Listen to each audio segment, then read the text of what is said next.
فلا اقسم بمواقع النجوم وانه لقسم لو تعلمون عظیم، یہ بہت بڑی قسم ہے جو ہم پیش کر رہے ہیں، اگر تم جانو۔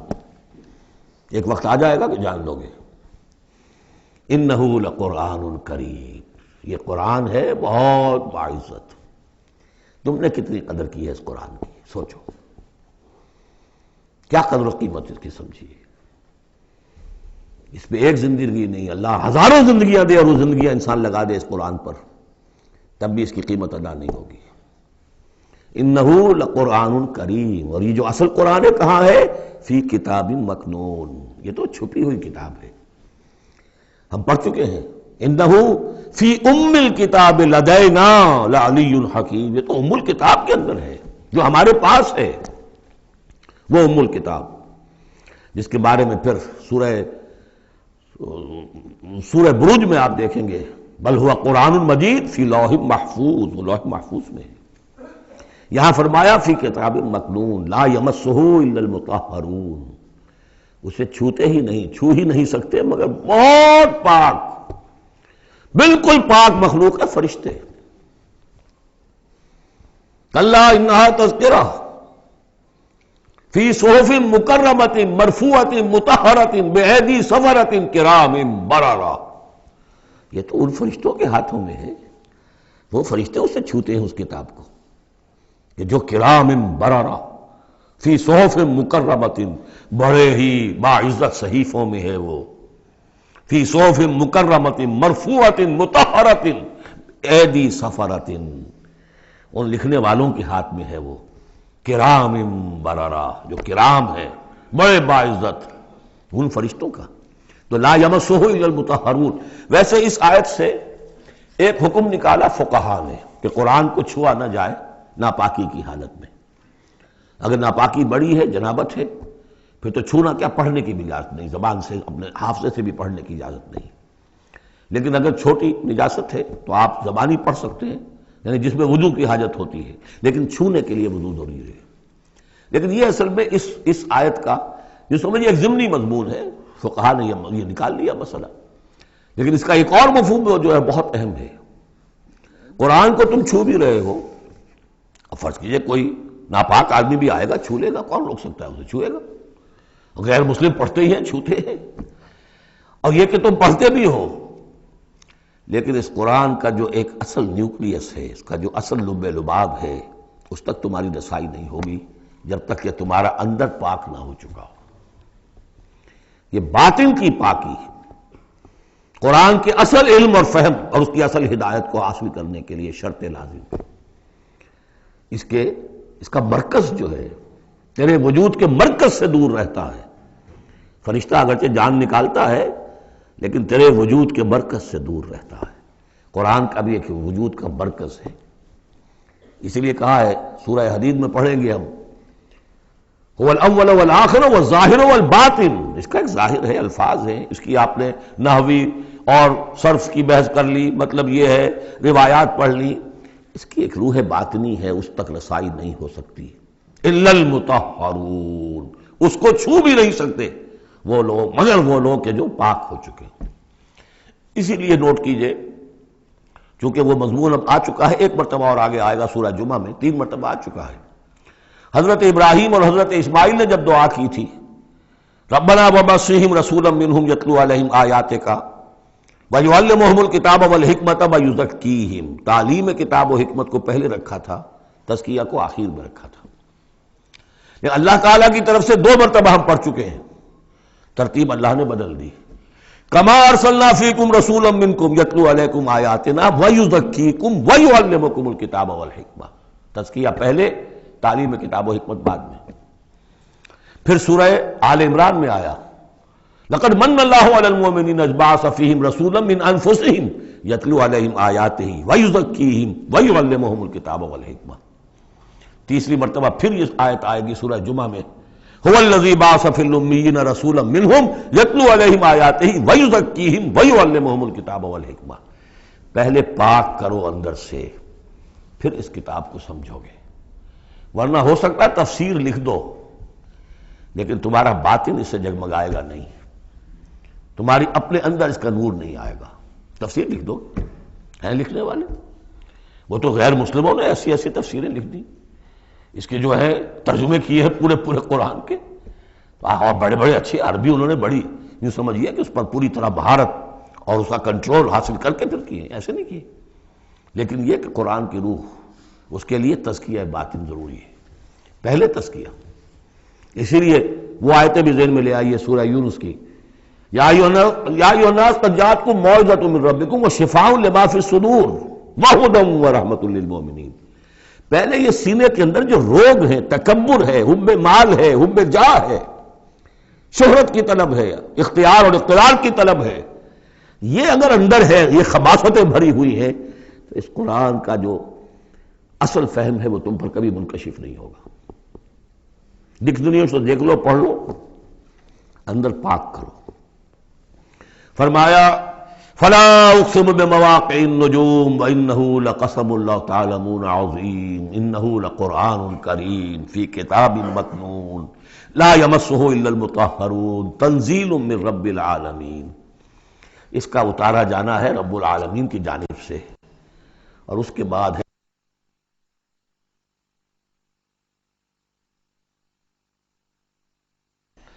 اس کتاب، اس چیز کے بارے میں تم مداہنت کر رہے ہو، کثرت سے کام لے رہے ہو، اس کو سیکھنے کے لیے تیار نہیں، اس کو اپنے ذہن پر، قلب پر براہ راست اتارنے کے لیے عربی سیکھنے کو تیار نہیں۔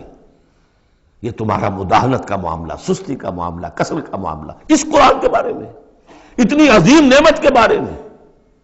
افبہذا الحدیث انتم مدہنون وتجعلون رزقکم انکم تکذبون۔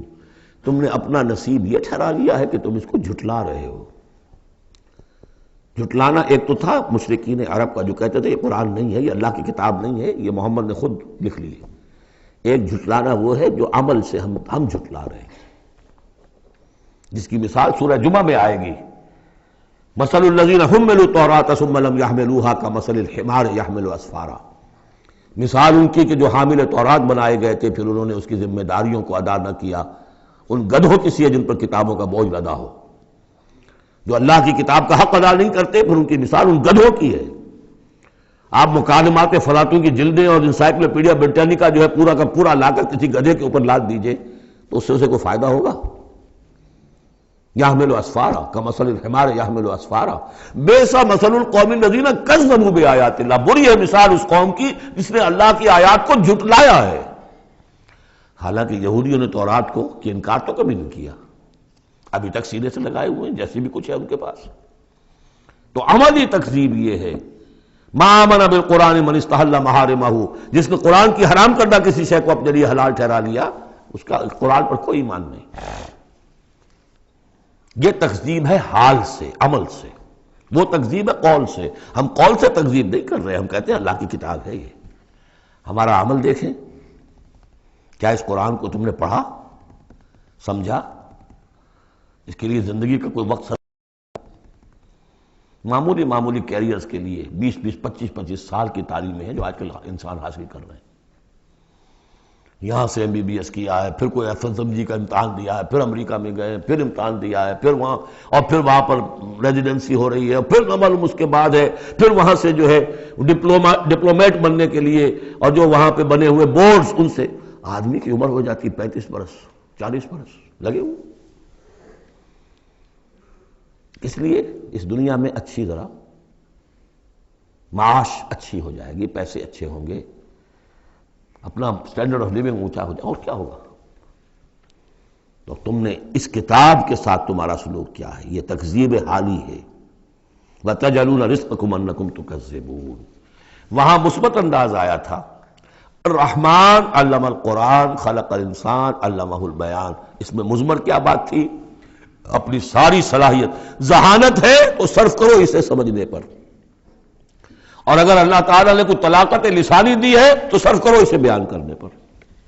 یہ اس کا مصرف ہے، اور یہاں جو یہ نہیں کرتے ان کے اوپر یہ گرفت ہے۔ افبہذا الحدیث انتم مدہنون وتجعلون رزقکم انکم تکذبون فلولا اذا بلغت الحلقوم۔ اب یہ جو ہے ایک اضافی شان ہے اس سورہ مبارکہ کی، اس کے کورسپونڈنگ جو ہے کوئی مضمون اس صورت میں موجود نہیں ہے، یہ اضافی ہے۔ یہ نقشہ کھینچا جا رہا ہے. فلولا اذا بلغت الحلقوم، تو کیوں نہیں جب جان حلق میں آ کر پھنس جاتی ہے، عالم نزع ہے. وانتم حینئذ تنظرون، اور تم اس وقت دیکھ رہے ہوتے ہو. تمہارا کوئی عزیز ہے، تمہارے والد ہیں، تمہارا کوئی بھائی ہے، تمہارا کوئی بیٹا ہے، تمہاری کوئی بیوی ہے، بیوی کے سامنے اس کی شوہر ہے، اس کا جان نکل رہی ہے، اس کی جان جو ہے پھنسی ہوئی ہے یہاں. وانتم حینئذ تنظرون، دیکھ رہے ہوتے ہو، بے بس ہوتے ہو، کچھ کر نہیں سکتے. وَنَحْنُ أَقْرَبُ إِلَيْهِ مِنْكُمْ وَلَٰكِن لَا تُبْصِرُونَ، ہم تمہارے مقابلے میں ان سے قریب تر ہوتے ہیں اس وقت، اس کی رگے جاں سے قریب تر، لیکن تم دیکھ نہیں سکتے.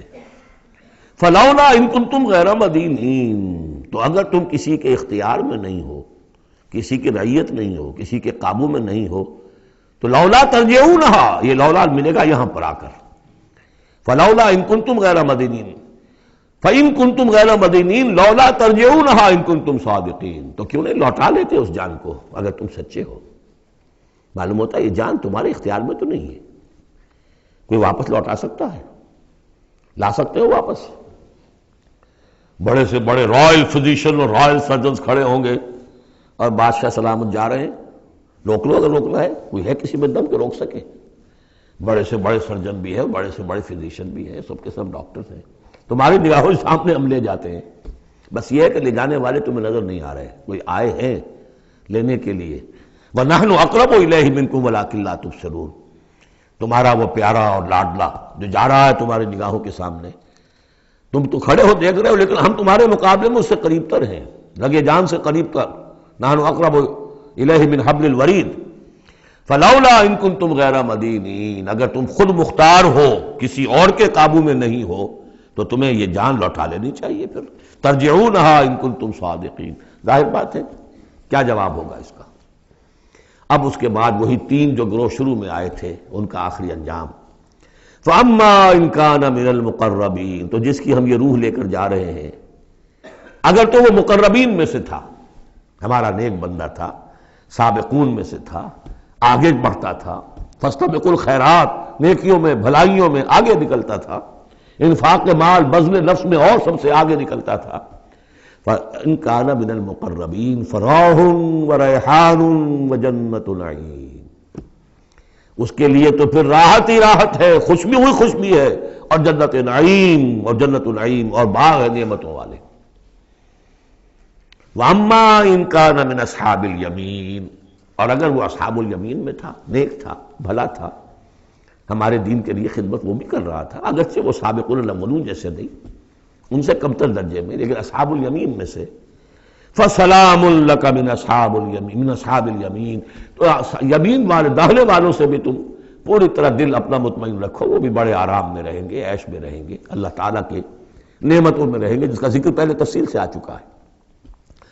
وَأَمَّا إِن كَانَ مِنَ الْمُكَذِّبِينَ الضَّالِّينَ، اور اگر وہ تھا، اب یہاں مکذبین پہلے لے آئے ہیں، ضالین بعد میں. پہلے جہاں شروع میں بیان آیا تھا ایھا الضالون المکذبون، یہاں اب یہ کہ جھٹلانا ان کا جو ہے یہ زیادہ بڑا جرم ہے. آدمی جو ہے بھٹک رہا ہو، لیکن بھٹکنے والے کو راستہ دکھا دیا جائے، بات ٹھیک ہو گیا، راستے میں وہ اختیار کر لے. جو اس کو جھٹلائے وہ ہے جرم، اصل میں بہت بڑا جرم. وَأَمَّا إِن كَانَ مِنَ الْمُكَذِّبِينَ الضَّالِّينَ، اور اگر وہ تھا جھٹلانے والوں میں اور وہ بھٹکنے والوں میں، فَنُزُلٌ مِّنْ حَمِيمٍ، تو اس کی جو تواضع ہوگی، ابتدائی تواضع، وہ کھولتے ہوئے پانی سے ہوگی. وَتَصْلِيَةُ جَحِيمٍ، اور پھر اسے جھونک دیا جائے گا جہنم میں. ان ھذا لہو حق الیقین، یہ ساری باتیں اس قابل ہے کہ یقین کیا جائے، یہی بات ہے یقین کے قابل، ہونا ہے، ہو کر رہنا ہے. وَكُنْتُمْ أَزْوَاجًا ثَلَاثًا، تمہیں تین میں تقسیم ہونا ہے، تین گروہوں میں. فَسَبِّحْ بِاسْمِ رَبِّكَ الْعَظِيمِ، پس تسبیح کیجئے اپنے رب کے نام کے ساتھ جو کہ بہت عظمت والا ہے. سبحان ربی العظیم، یہ چونکہ اس میں دو مرتبہ آیا ہے اس آیت کا، اور اس میں سمجھ لیجیے جب یہ آیت نازل ہوئی تو حضور نے فرمایا اجعلوہ فی رکوعکم، سبحان ربی العظیم، سبحان ربی العظیم، سبحان ربی العظیم، یہ جو ہم کہتے ہیں در حقیقت فسبح بسم ربک العظیم، جو اس صورت میں 2 مرتبہ آیا ہے۔ بارک اللہ لی ولکم فی القرآن العظیم ونفعنی وإیاکم بالآیات والذکر الحکیم۔